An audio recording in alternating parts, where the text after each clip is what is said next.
नमस्कार सर्वांना, श्री स्वामी समर्थ। आज मी तुम्हाला साध्या सोप्या पद्धतीची शेंगदाण्याची चटणी करून दाखवणार आहे। तर चला तर मी तुम्हाला साहित्य दाखवते। अर्धा किलो शेंगदाणे घेतले आहेत, बेडगी मसाला 1.5 चमचा घेतला आहे, काळं तिखट 3 चमचे घेतला आहे, 1 चमचा। तर गॅस चालू केला आहे, कढई तापलेली आहे।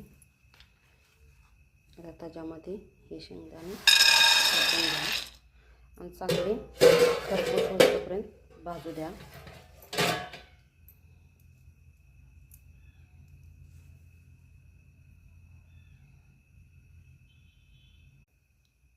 आता मी शेंगदाणे कढईमध्ये टाकलेले आहेत। आता ते चांगले खरपूस भाजून घ्या। आता गॅस लो केला आहे। आता बघा जरा ब्राऊन कलर आलेला आहे। कमी गॅसवर भाजून घ्या। हे बघा कमी गॅसवर शेंगदाणे भाजलेले आहेत।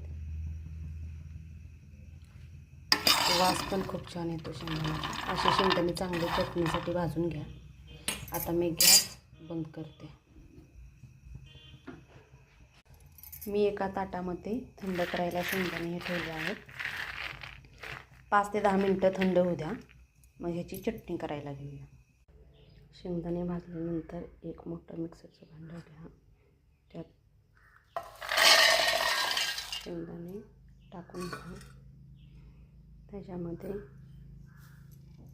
बेडगी मसाला, 10 ते 12 लसणाच्या पाकळ्या, 1 चमचा मीठ।